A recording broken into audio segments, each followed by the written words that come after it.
amaiwe manake inzwa ikudanwa kwemhepo yekwedu mweya wenyika ndati manake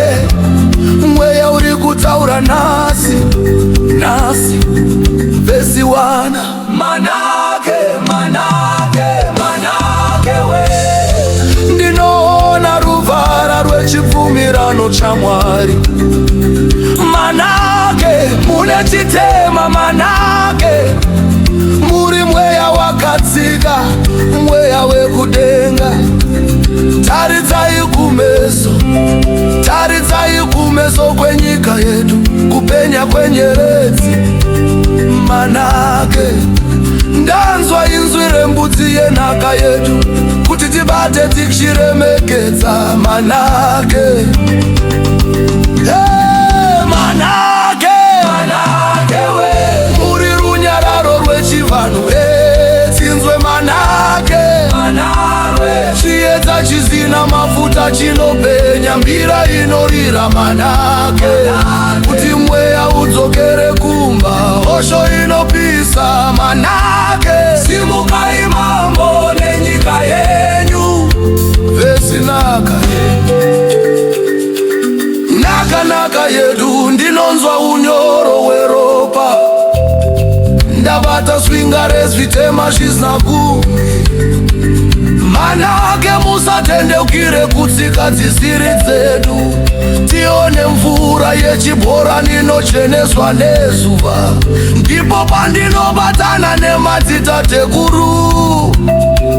ndipo pandinoona mweya wekare uchipfuura nemumba manake muri danda remusana manake tirimo murwizi rwekupembera manake mbira inorira kumba ndati manake kupembera kunamata manake zvinyoronyoro mweya watvuka isu tinoda kudzoka kune makore akatipanaka manake simbukai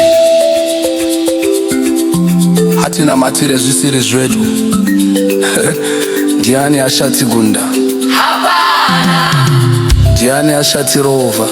Hapana. Vesiri manake mweya manake we muri runyararo rwechivanhu tinzwe manake chiedza chisina mafuta chinopenya mbira inorira manake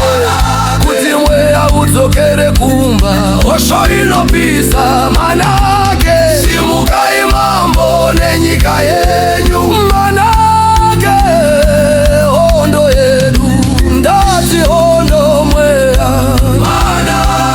manake simukai manake we mweya